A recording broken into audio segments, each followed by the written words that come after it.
तो देखो हम लोगों ने तीनों बॉन्ड निपटा दिए।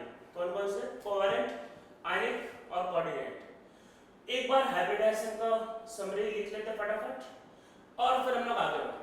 ठीक है, फटाफट समरी लिख लेते हैं कि क्या है क्या ये, और फिर आगे कुछ और करते हैं। तो देखो सबसे पहले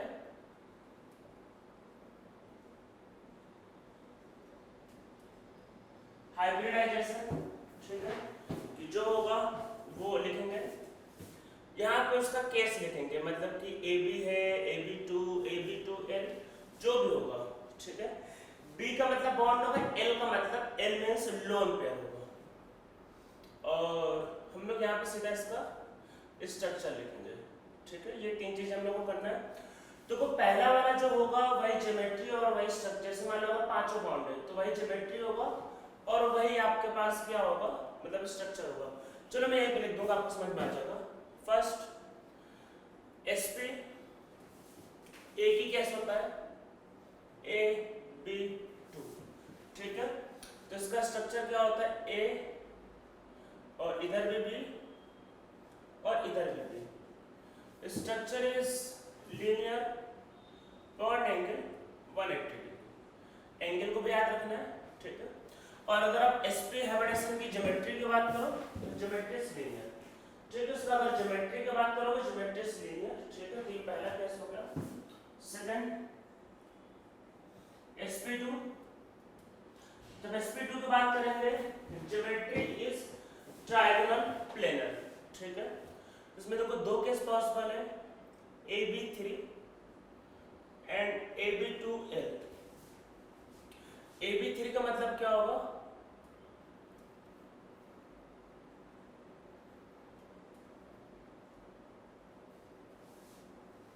ये पहला स्ट्रक्चर है, दिस इज ट्रायंगुलर प्लेनर, ठीक है। ये होगा पहला आपका ज्योमेट्री। स्ट्रक्चर और ज्योमेट्री वैसे sp2 का ज्योमेट्री भी यही होता है, triangular planar, and bond angle will B 120 degree, ठीक है। फिर AB2L, L means lone pair, so this will be one lone pair and two bond। Geometry में लोन पेयर नहीं दिखते हैं, सो दिस इज बेंट और एंगुलर, और इसको एक नाम और दिया तो हम लोगों ने V, this is V shape. Bond angle तो कोई ये बॉन्ड नहीं है, बॉन्ड एंगल मींस इन दो बॉन्ड के बीच का angle, so angle will be less. इसमें बॉन्ड एंगल क्या होगा, लेस देन 120 डिग्री, ठीक है। 120 डिग्री से लेस होगा। आप बोलोगे कितना लेस होगा भाई, ये तो कोई नहीं बता सकता कितना लेस होगा, वो तो एटम पे डिपेंड करेगा। So angle will be less then 120 degree.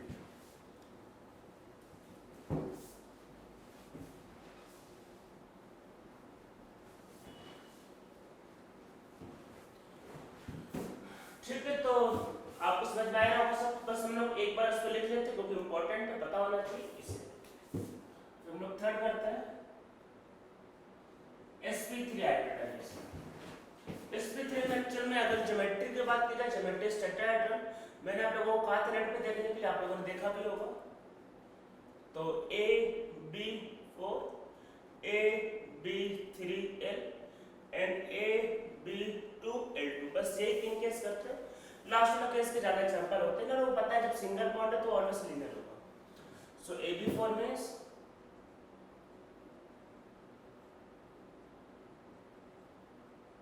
this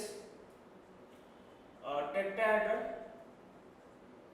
bond angle 109 degree 28 minute, ठीक है।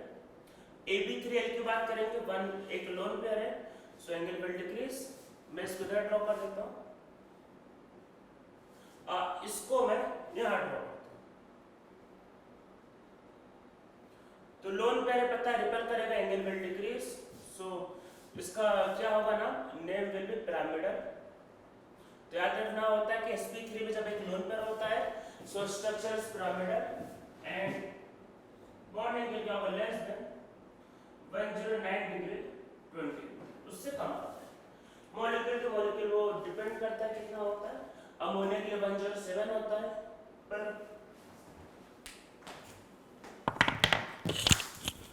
अमोनिया के लिए वो 107 होता है, पर मॉलिक्यूल टू मॉलिक्यूल वो डिपेंड करता है। मैं एक्चुअली अभी माइक लगाना भूल गया था, तो अभी तक आपको मेरा हो सकता साउंड ना आया हो, तो वो कोई चिंता का विषय नहीं है। मतलब अभी तक मैं माइक लगाना भूल गया था, तो हो सकता है आपको मेरा कई बार साउंड ना आया, तो कोई बात नहीं। मैं अभी तक जो भी कर रहा था, बस मैंने क्या किया, हाइब्रिडाइजेशन के स्ट्रक्चर्स को ड्रॉ किए, ठीक है। तो बस स्ट्रक्चर्स को ड्रॉ कर रहे हैं। तो पहला sp का ज्योमेट्री लीनियर, सेकेंड sp2 का geometry triangular planar, third sp3 tetrahedral, ठीक है। सब आपको पता ही है, बस लिखते जाओ इसको। तो ये लास्ट, इसमें 2 लोन पेयर है एंड 2 बॉन्ड। तो इसका स्ट्रक्चर होगा बेंट और एंगुलर और वी, ठीक है। आप लिख लो बेंट और एंगुलर और वी, एंड बॉन्ड एंगल क्या होगा, लेस देन 109 डिग्री 28 मिनट, इससे कम होगा, क्योंकि यहाँ पे 2 लोन पेयर है, ठीक है। So this is sp3 hybridisation.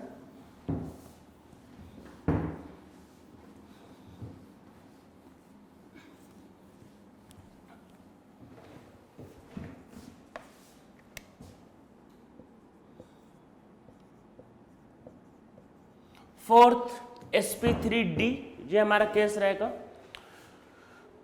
तो इसमें क्या होगा, 1 is ab5, ab4l, ab3l2 and last abl3, ठीक है, ab2l3। तो इसमें देखते कैसे होगा। तो देखो ab5 में क्या होता है,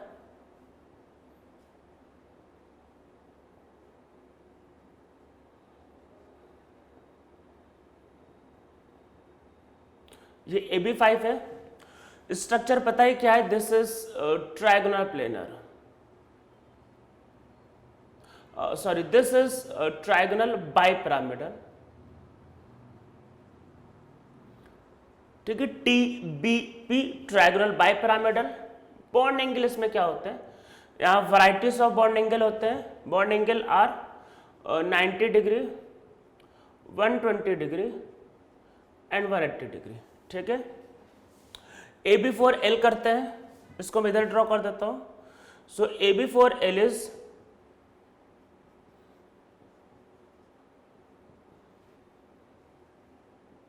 दिस इज AB4L, और लोन पेयर जो है, आप लोन पेयर को हटा के देखते हैं। So this appear like seesaw, तो ये क्या है, सीसॉ। एंड बॉन्ड एंगल थोड़ा सा जैसे लोन पर रिपेल करेगा इनको, तो एंगल थोड़ा सा डिक्रीज होगा।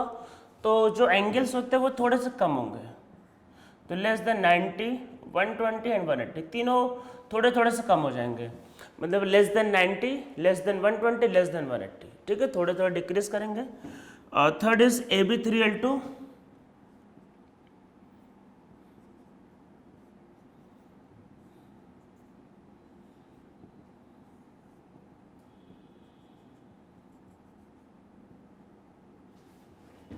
ठीक, ये इसका स्ट्रक्चर है। So this will be T shape, ठीक है। अब बॉन्ड एंगल की बात की जाए तो देखो ये इसमें 90, इसमें 90 होता है, तो इसमें 180, तो लेकिन कम होगा। सो बॉन्ड एंगल क्या होगा, less than 90 and less then 120, ठीक है। तो इसको फटाफट पहले ड्रॉ कर लो, और मैं इनको इरेज कर देता हूं। आप लोग वीडियो पॉज करके लिख लेना पहले वाले को।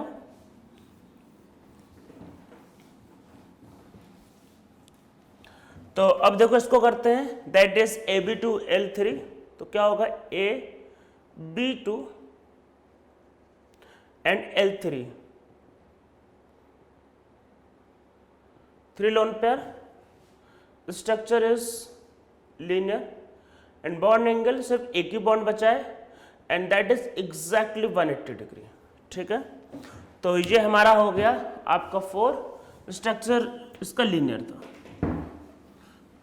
इसमें जो d ऑर्बिटल यूज होता था sp3d में, वो आपको याद होगा, दैट इज dz स्क्वायर। तो उसमें dz² ऑर्बिटल यूज होता था। फिफ्थ करते हैं sp3d2, इसमें जो d यूज होता है वो dz² and dx² minus y²। तो इसमें केस क्या क्या बनते हैं, one is AB6, geometry is octahedral, AB5L and AB4L2। ठीक है, तो ये हमारे पॉसिबल ज्योमेट्री होंगे।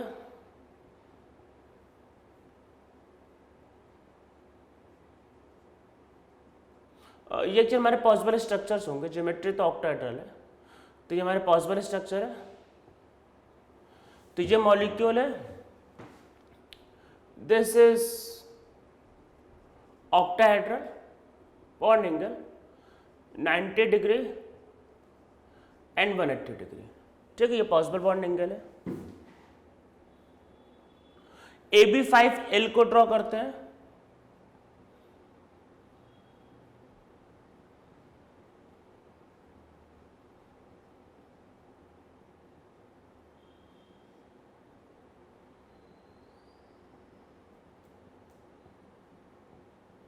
This is molecule, lone pair को हटा के देखा जाता है भाई।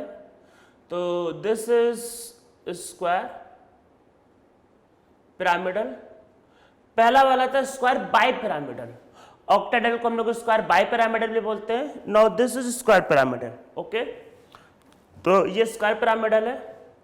एंगल की बात की जाए, लोन पेयर देखो अफेक्ट करेगा ही, तो एंगल जो होंगे वो लेस होंगे 90 एंड 120, मतलब 180 से।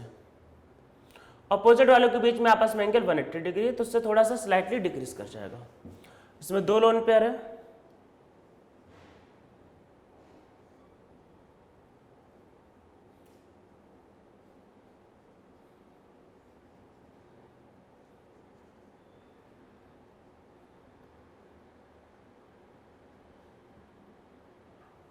ठीक, ये होगा आपके पास, दिस इज स्क्वायर प्लेनर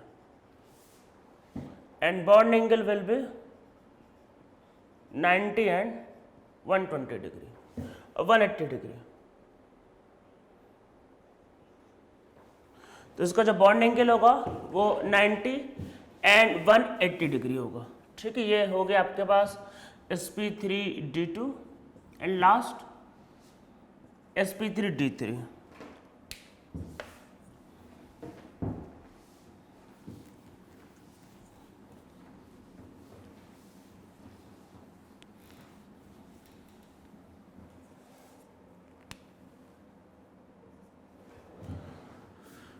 तो देखो ये क्या होता है, one is AB7 and other is AB6L। इसके दो ही पॉसिबल केस है, इसके ज़्यादा मॉलिक्यूल्स है नहीं, ज़्यादा ये है नहीं केस, तो भी AB7 और AB6L।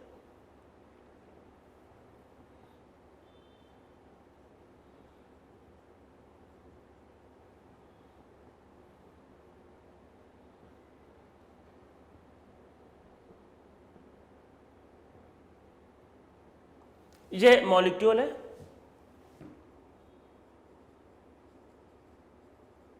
This is pentagonal bipyramidal, pentagonal bipyramidal. Bond angle आपको पता है पॉसिबल क्या है, 72, 90, 144 एंड 180। AB6L करेंगे,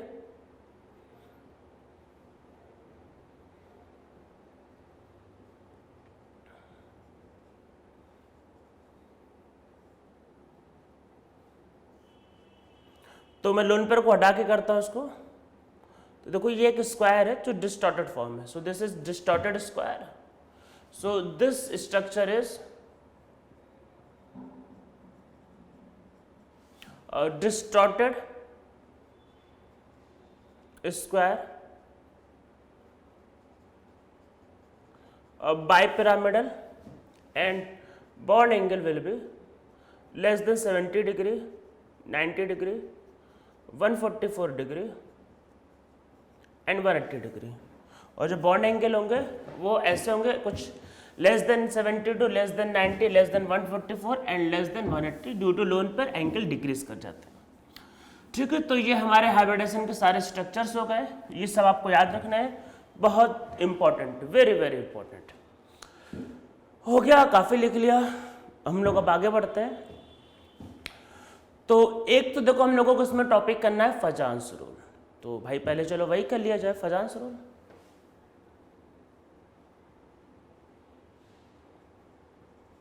फजांस रूल, तो फजांस रूल क्या होता है, हमको हेल्प करता है ये निकालने के लिए कि किसी भी मॉलिक्यूल में कितना आयनिक कैरेक्टर है, कितना कोवेलेंट कैरेक्टर है। मीन्स अगर 3-4 मॉलिक्यूल गिवन है और आपसे पूछता है कि which is most covalent, which is most ionic, तो आप इसके हेल्प से मतलब निकाल सकते हो।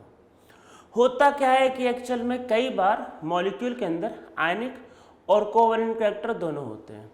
देखो आयनिक में क्या होता है, पूरा इलेक्ट्रॉन ट्रांसफर होता है, कोवेलेंट में बीच में होना चाहिए, पर कई बार थोड़ा सा ट्रांसफर होता है और मतलब थोड़ा सा चार्ज आ जाता है पर इलेक्ट्रॉन बीच में ही रहते हैं।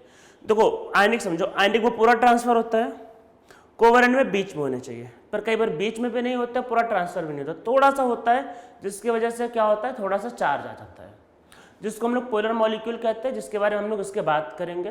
तो अभी तो हम लोग बस ये देख रहे हैं कि आयनिक और कोवेलेंट कैरेक्टर के बारे में।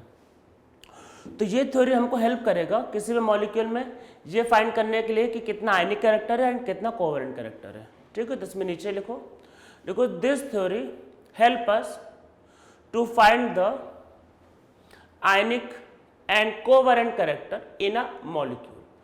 तो किसी भी मॉलिक्यूल में आयनिक या कोवेलेंट कैरेक्टर को फाइंड करने में हमारा हेल्प करेगा। फजांस रूल के ऊपर लिखना चाहो तो लिख लो, वेरी इंपॉर्टेंट है, बहुत ज़्यादा एग्जाम में आता है, जे मेन, नीट और जे एडवांस सबका ये फेवरेट टॉपिक है, मतलब one of the favourite topic में ये। तो फजांस रूल में, ठीक है, एक बात ध्यान रखना है, फजांस रूल अगर कोई लार्ज अनायन है तो उस पर एप्लीकेबल नहीं है। आप बोलोगे सर लार्ज अनायन क्या होता है? देखो अनायन जो होते हैं, अनायन हम लोग इसको 2 पार्ट में डिवाइड करते हैं। मतलब देखो वैसे कहीं लिखा नहीं रहता है ये सब बातें, अगर आप कोई आलतू फालतू जगह पढ़ोगे तो कहीं नहीं लिखा रहता है, पर अगर आप अच्छा एग्जाम देने वाले हो जस्ट लाइक जे एडवांस, तो उसमें यही क्वेश्चन आ सकता है कि पहले 4 मॉलिक्यूल देते, बताओ कि in which of the following molecule Fajans rule is not applicable, तो आपको समझ ही नहीं आएगा एक्चुअल में। तो अब क्या होता है कि अगर कोई लार्ज अनायन होता है तो वहाँ पे फजांस रूल एप्लीकेबल नहीं होता है।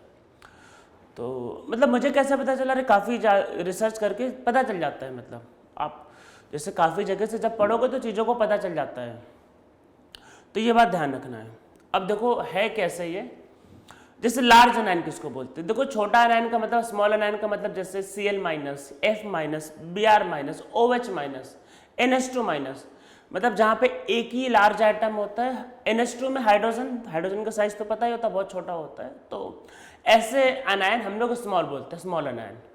लार्ज अनायन में सल्फेट, कार्बोनेट, बाइकार्बोनेट, नाइट्रेट, तो इन सब अनायन के केस में फजांस रूल एप्लीकेबल नहीं है, ये ध्यान रखना है। लाइक जैसे BaSO4 आ गया, तो BaSO4 में आप फजांस रूल अप्लाई नहीं कर पाओगे, तो लार्ज अनायन के केस में फजांस रूल एप्लीकेबल नहीं है। तो पहले लिख लेते देखो अनायन के बारे में, तो लार्ज अनायन कौन कौन से हैं और स्मॉल अनायन।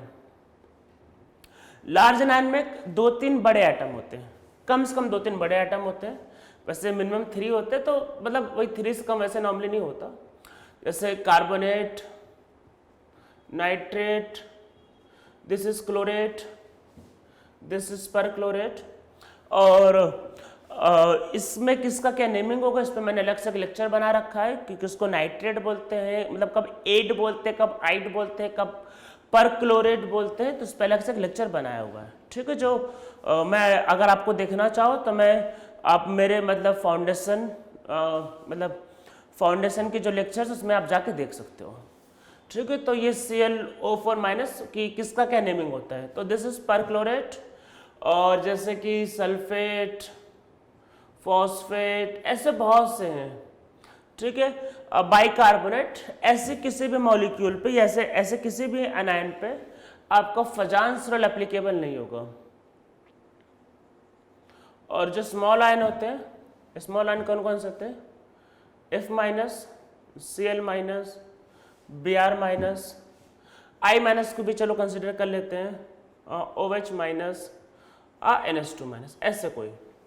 ठीक है, ये स्मॉल अनायन और ये स्मॉल अनायन एंड लार्ज अनायन। ठीक है, तो इसमें नीचे लिखो, सबसे पहले लिखो फजान्स rule is not applicable in case of large अनायन। अगर लार्ज अनायन है तो भाई फजान्स रूल अप्लाई नहीं होता है, बात ध्यान रखना है। ठीक है, लार्ज अनायन के केस में फजान्स रूल एप्लीकेबल होता ही नहीं है। ठीक है, सोचना ही नहीं है। फजान्स रूल को समझने के लिए एक टर्म समझते हैं पहले,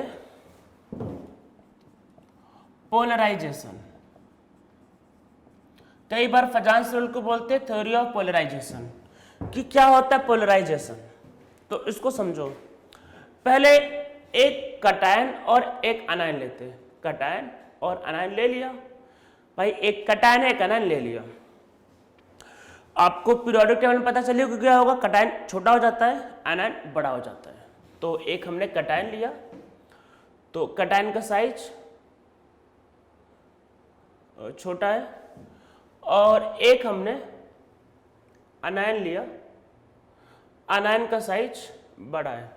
ठीक है, अब देखो जो कटायन जो होगा वो इलेक्ट्रॉन, अरे भाई कटायन है ना, कटायन। अच्छा, कटायन पे न्यूक्लियस मतलब प्रोटॉन ज्यादा होते हैं और क्या होता है, इलेक्ट्रॉन कम होते हैं। अच्छा, याद करो केमिकल बॉन्डिंग में क्या क्या बताया था, कौन कौन से फोर्स लगते हैं। इसके क्लाउड को ये खींचता है, अरे यही बताया था ना, इसके क्लाउड को ये खींचता है, इसका न्यूक्लियस, इसके क्लाउड को वो खींचता है।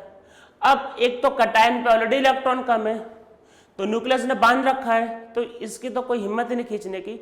अरे खींच तब पाएगा ना जब बड़ा होगा, ऑलरेडी छोटा सा है न्यूक्लियस। मतलब कटायन पे प्रोटॉन ज्यादा होते हैं, कटायन पे प्रोटॉन ज्यादा होते हैं, ज्यादा प्रोटॉन है, इलेक्ट्रॉन क्लाउड को बांध रखा है, कुछ हो ही नहीं पाएगा। अब देखो प्रोटॉन ज्यादा है, ये अपने इलेक्ट्रॉन क्लाउड से सेटिस्फाई नहीं है, इसको भी खींचेगा, बोलेगा खींचेगा ये, तो क्या होगा, इसको ये खींच रहा है, मतलब पूरा दम लगा के खींच रहा है, कुछ ना कुछ तो कर ही लेगा ये।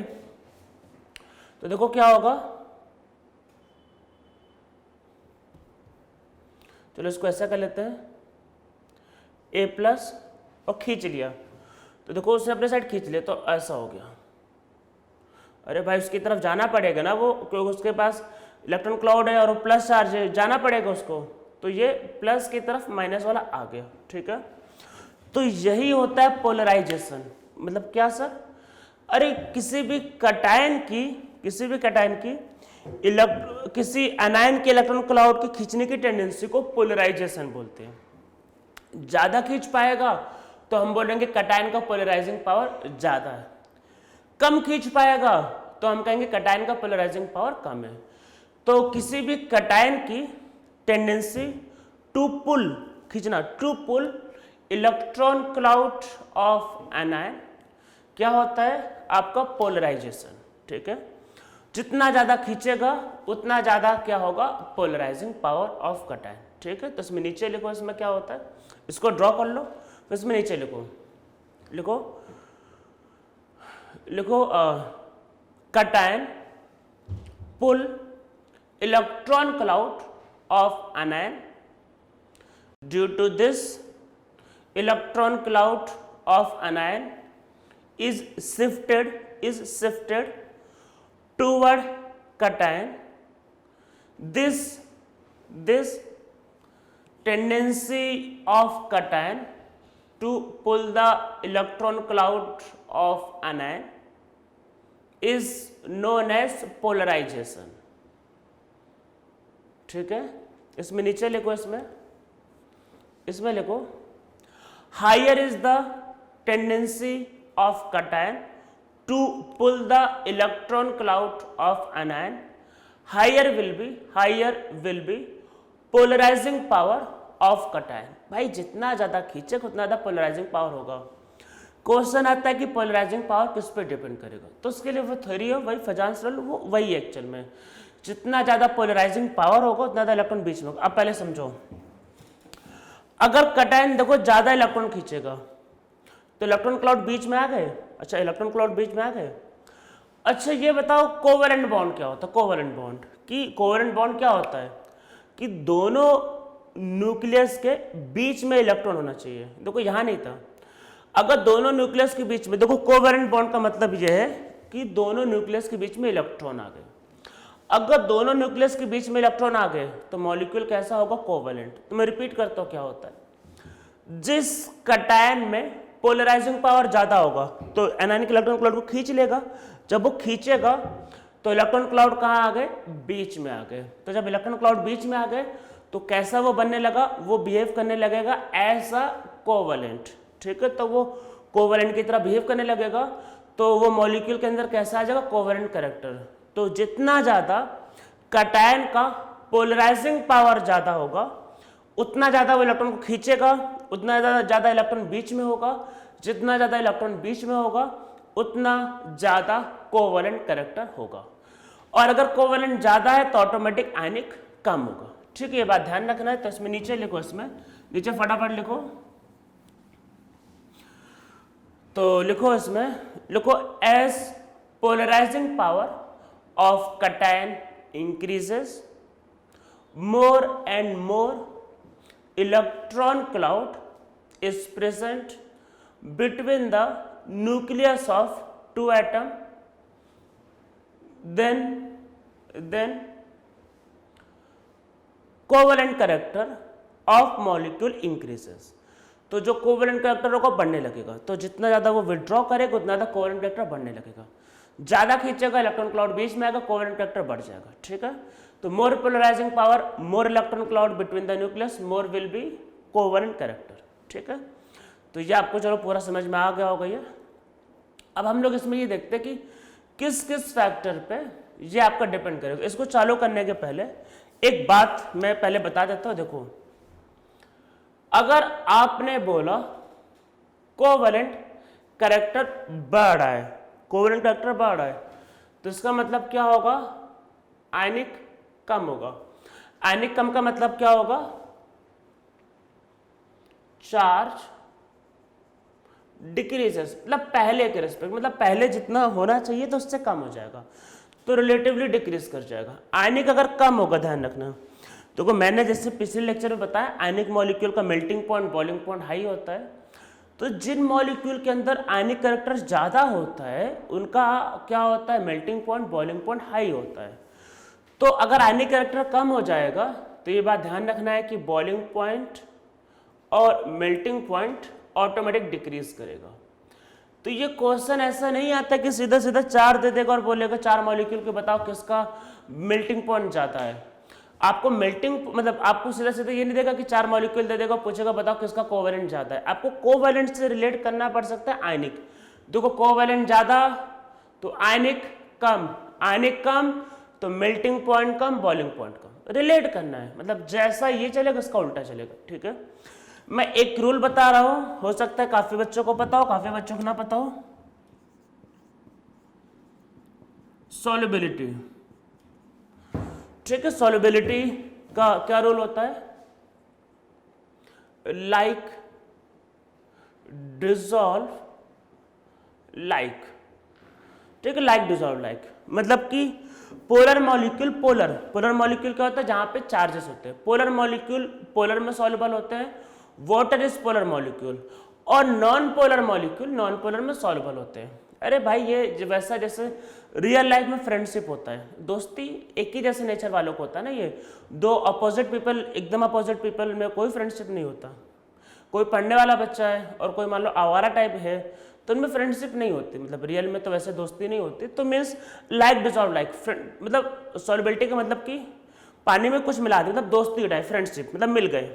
तो वो क्या होता है, लाइक एक ही टाइप के लोग होते हैं तभी वो मिलते हैं, अदरवाइज फिर जैसे होता है ना मिसबल, इमिसबल लिक्विड, मिसबल लिक्विड मिल जाएगा। इमिसबल में अरे पानी में तेल मिला दो, पानी अलग रहेगा तेल अलग रहेगा, नहीं मिलेंगे। कितना भी ट्राई कर लो, मिलाओ फिर अलग अलग हो जाएंगे। तो अगर उनका नेचर एक जैसा नहीं होगा, मतलब अनलाइक होंगे, तो वो कभी भी सॉल्युबल नहीं हो सकते। तो सॉल्युबिलिटी में रूल याद रखना है, लाइक डिसॉल्व लाइक, ये रूल कभी नहीं बदलेगा कि भाई एक ही जैसा ही एक जैसे में डिसॉल्व होता है, ठीक है। अच्छा, वाटर क्या है, पोलर। तो पोलर वाले में हमेशा पोलर वाला सॉल्युबल होगा। पोलर मतलब कि चार्ज।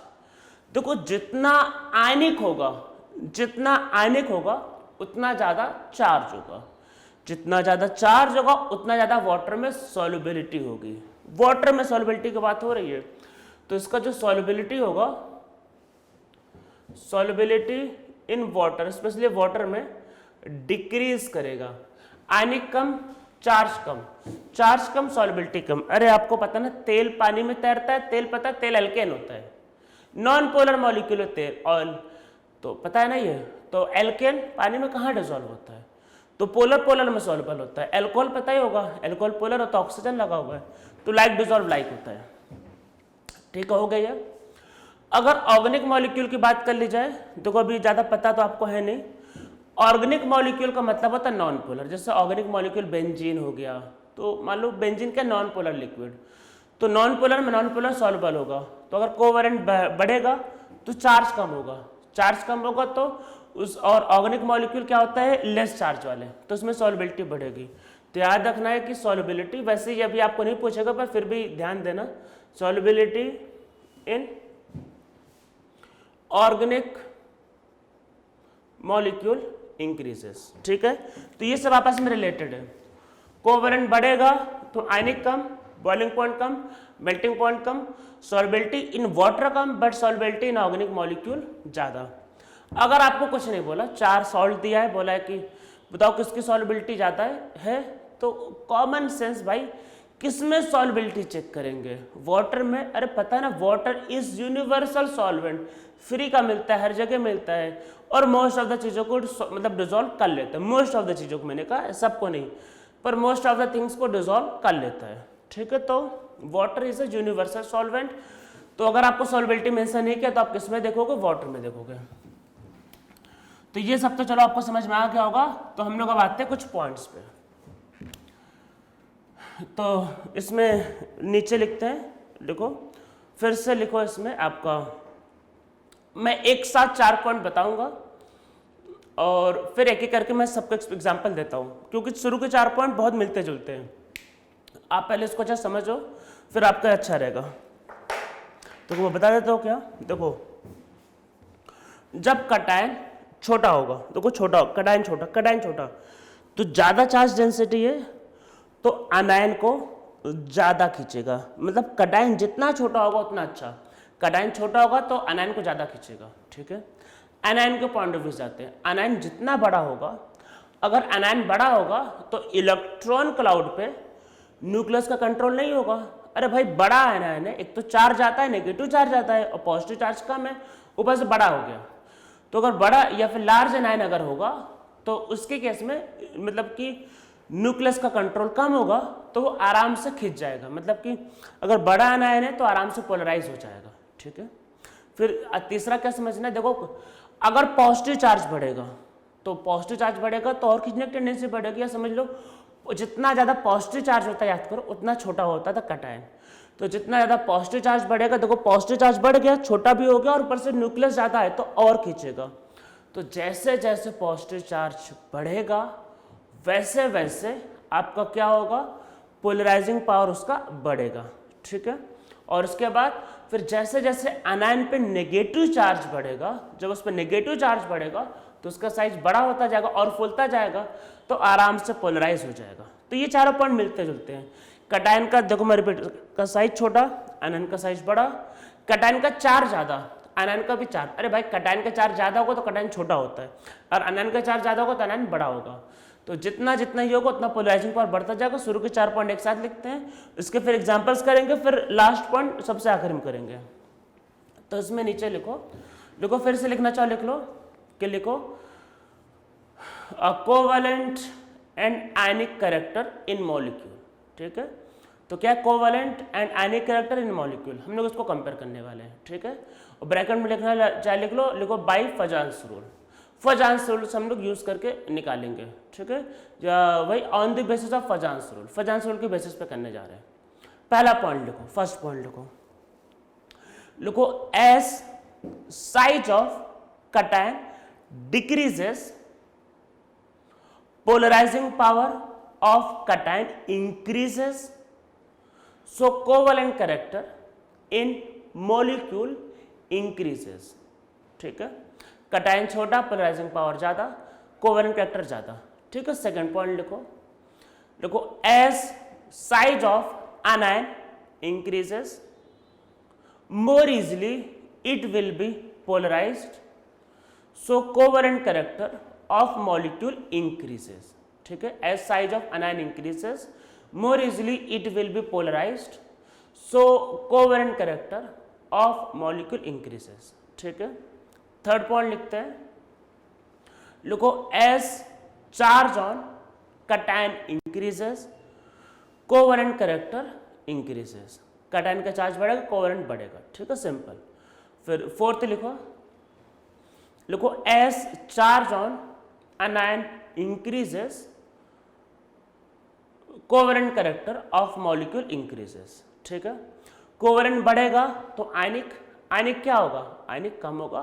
फिर बॉइलिंग पॉइंट, मेल्टिंग पॉइंट और सॉल्युबिलिटी इन वाटर कम होगा. ठीक है, फटाफट चलो एग्जांपल करते हैं.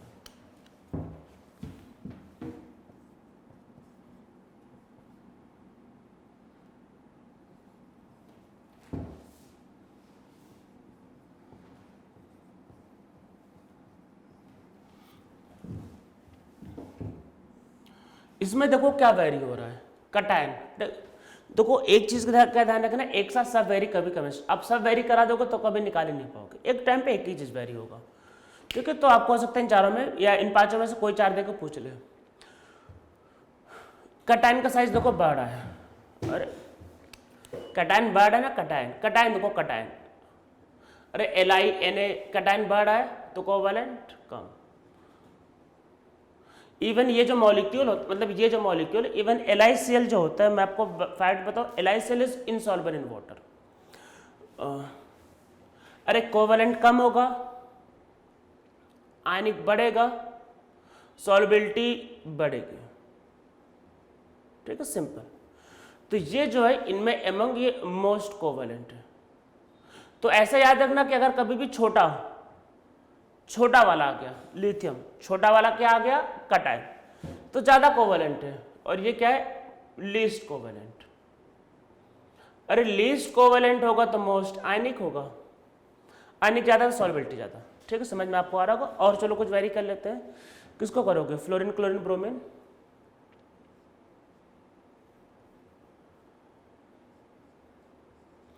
NaF, NaCl, NaBr और NaI.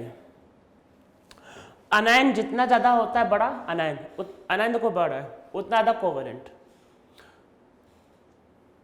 अनायन बड़ा है, कोवेलेंट बढ़ेगा. आगे आप लिख सकते हो, उसके आगे जरूरत नहीं है. कोवेलेंट बढ़ेगा तो आयनिक क्या होगा, ये क्या होगा, वो क्या होगा, ऑलरेडी बता दिया. ठीक है, तो उस पर डिस्कशन करने का कोई सेंस नहीं, आपको ऑलरेडी सब पॉइंट पता है. बस एग्जांपल देखते जाओ, हो गया ये.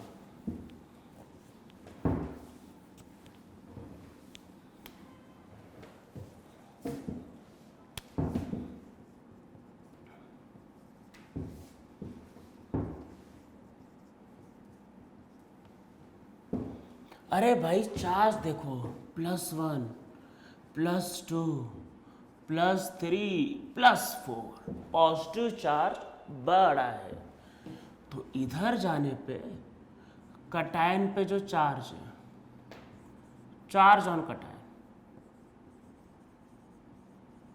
बढ़ा है. और आपको पता ही है कि जब कैटायन का चार्ज बढ़ता है तो कोवेलेंट फिर बढ़ता ही है. तो अगर इनमें कंपेयर किया जाए तो CCl4 तो होता ही नहीं बिल्कुल सॉल्युबल, इवन वो तो पूरा इमिसिबल होता है. आप CCl4 को पता है लिक्विड होता है, कार्बन टेट्राक्लोराइड. पानी में डाल दो, पानी ऊपर, CCl4 नीचे. अरे CCl4 की डेंसिटी ज़्यादा होती है, 4 कैलोरी है ना, मास ज़्यादा है, तो CCl4 नीचे इनसॉल्युबल. ठीक है, और एक और इसमें एग्जांपल देख लेते हैं. तो क्या हुआ, कैटायन का चार्ज बढ़ा है. ठीक है, और इसमें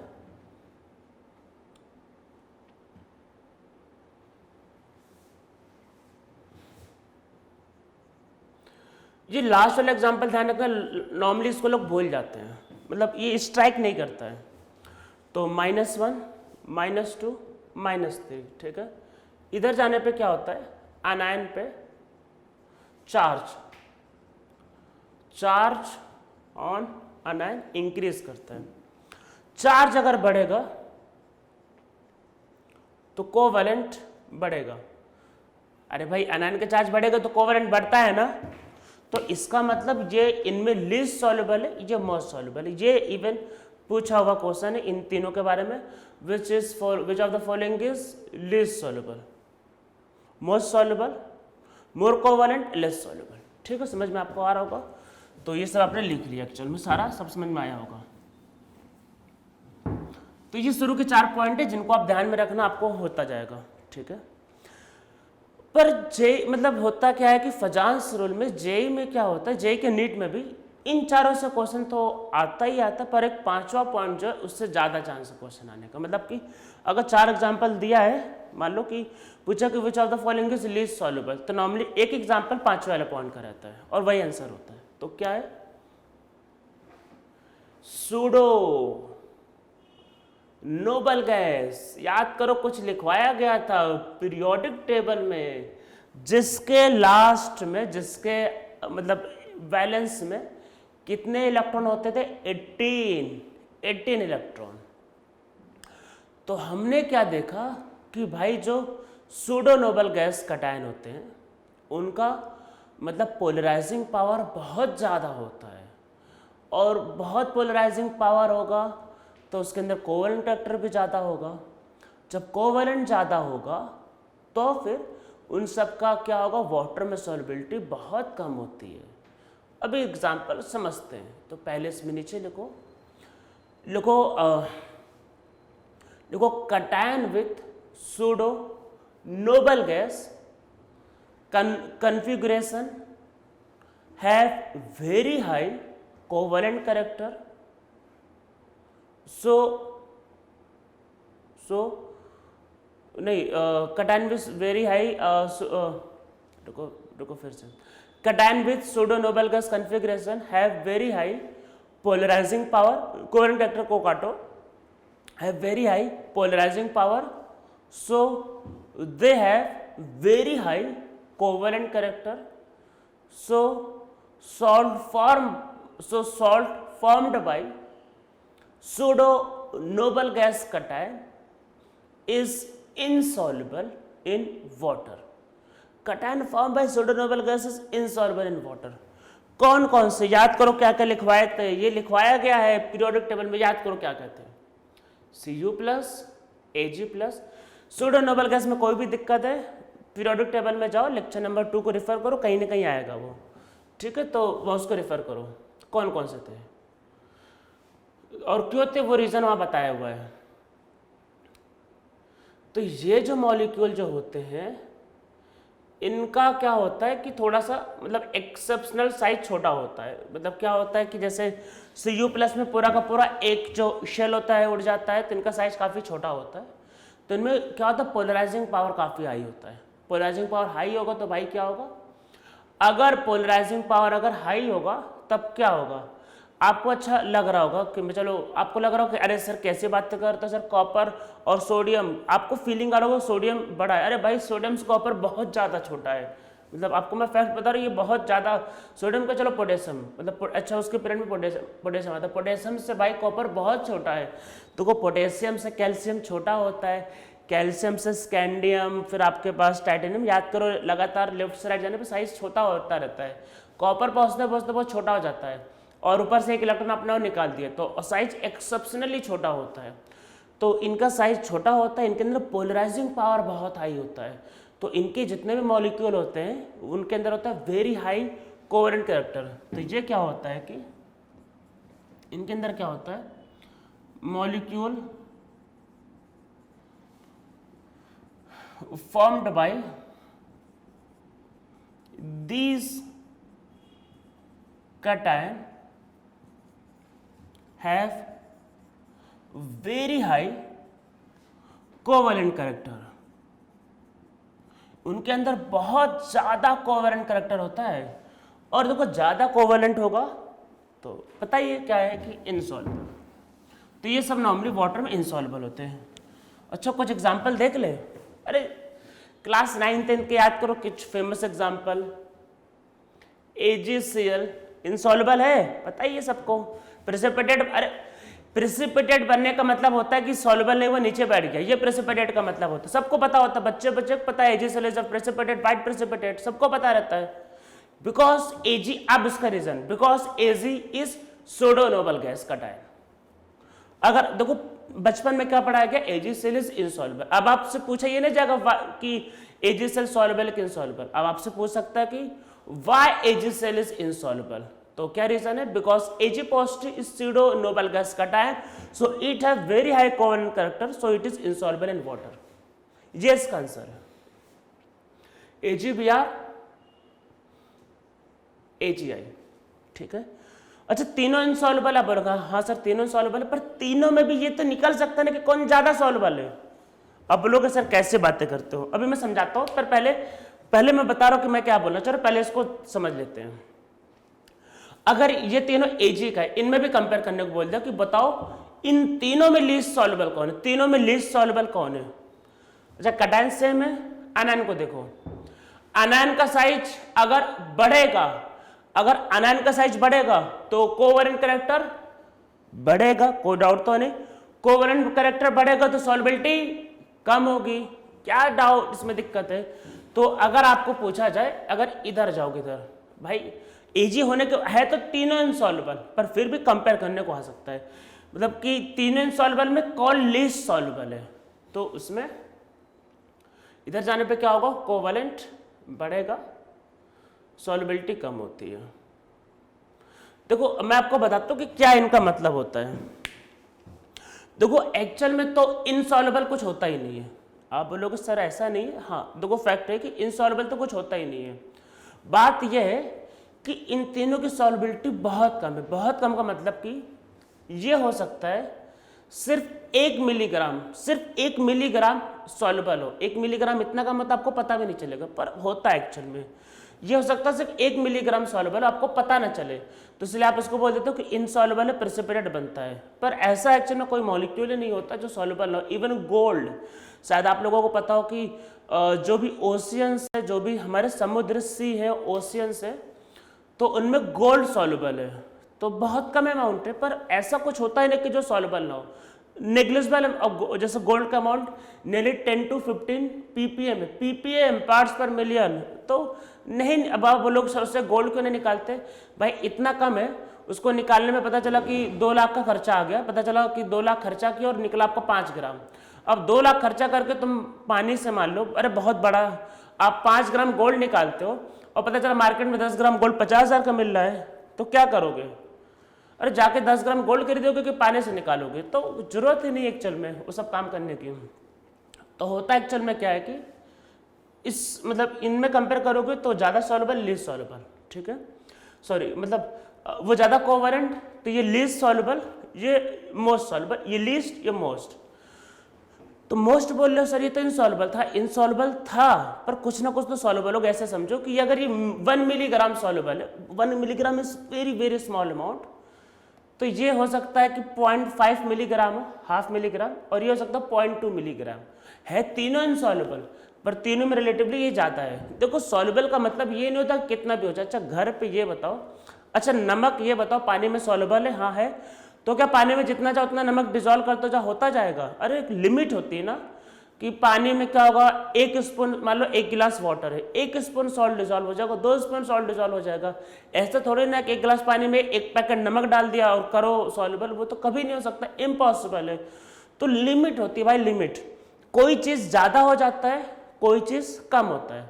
हमको जो दिखता नहीं है, हो सकता है हुआ है 1 मिलीग्राम हुआ है, पर हमको जो दिखता नहीं हम उसको बोल देते इनसॉल्युबल। पर वैसी चीज़ें सॉल्युबल होती है, but amount is very very less. तो अगर आपको ऐसे सूडो नोबल गैस के मॉलिक्यूल कंपेयर करने के लिए आ गए, अगर आपस में कंपेयर करने के लिए आ गए, तो क्या यूज करोगे फजांसोल के बाकी सारा पॉइंट। हाँ, अगर कोई रैंडमली आ गया, जिससे सपोज करते हैं एक एग्जांपल समझते हैं, LiCl, NaCl, AgCl और KCl, इसमें बोले सॉल्युबिलिटी का ऑर्डर क्या होगा। तो देखो ऐसे केस में आपको आंख बंद करके सूडो नोबल गैस वाले को टिक करना है। देखो सूडो नोबल और नोबल, जैसे मान लो कि Li पॉजिटिव, अरे ये Li पॉजिटिव में 2 इलेक्ट्रॉन होता है, ये Na पॉजिटिव 10 इलेक्ट्रॉन है 2,8, अरे Na पॉजिटिव में 10 इलेक्ट्रॉन 2,8, ये K पॉजिटिव जी का 2, 8,8, ठीक है। तो इनको बोलते हैं नोबल गैस, और ये क्या है, सूडो नोबल गैस। अरे इसको लिख लेना, ये वैसे होता है 2, चलो मैं नहीं लिख रहा, इसके लास्ट में क्या होता है, S, P और D तीनों फेल होता है, तो इसके लास्ट में 18 इलेक्ट्रॉन होंगे। मैं रिपीट कर देता हूँ, नोबल गैस के लास्ट में 8 इलेक्ट्रॉन होते हैं, सूडो नोबल गैस के लास्ट में 18 इलेक्ट्रॉन होते हैं। और सूडो नोबल गैस के बारे में करना होगा तो पहले जाके पीरियोडिक टेबल में जाके देख लेना। यहाँ पे S, P और D कंप्लीटली फिल होते हैं, S में 2, P में 6 और D में 10, टोटल 18 इलेक्ट्रॉन। तो इन सब के लास्ट में 8 और इसमें 18। अगर लिखना चाहो तो Ag प्लस लिख लो, चलो अच्छा, ये होता है 2, 8, 18, 18। अरे काउंट कर लो, यही होता है। Ag का एटॉमिक नंबर 47, एक निकल गया है 46, ये इसका, तो लास्ट में 18 इलेक्ट्रॉन सूडो। तो अगर कभी सूडो का आ गया क्वेश्चन तो आंख बंद करके बोलना है सूडो वाला इनसॉल्युबल। नॉर्मली क्वेश्चन जब आते हैं तो एक जानबूझ के सूडो वाला दिया जाता है, एक जानबूझ को सूडो वाला दिया जाता है और सूडो वाला ही उसका आंसर होगा। तो अगर इनमें सॉल्युबिलिटी पूछा तो सबसे कम AgCl, तो सूडो वाले को सबसे कम सॉल्युबल, मतलब सूडो वाला, अगर आपको 4 एग्जांपल में एक सूडो वाला एग्जांपल दिख गया तो least soluble, most covalent, automatic. उसके बाद LiCl, NaCl और KCl। वैसे ही जैसे देखो Cu पॉजिटिव, अच्छा Cu पॉजिटिव भी सूडो है तो CuCl भी इनसॉल्युबल होता है, ठीक है। तो ऐसे जो भी एनायन है, जैसे जिंक ZnCl2, तो वो भी इनसॉल्युबल होता है। तो जितने भी सूडो नोबल गैस वाले वो सारे के सारे इनसॉल्युबल होते हैं, ठीक है। तो ये हमारा हो गया आपका फजांस रूल। तो फजांस रूल में हमने कोवेलेंट कैरेक्टर और आयनिक कैरेक्टर के बारे में समझ लिया, और हमने ये भी समझ लिया कि कौन सा ज़्यादा सॉल्युबल होता है और कौन सा मॉलिक्यूल कम सॉल्युबल होता है।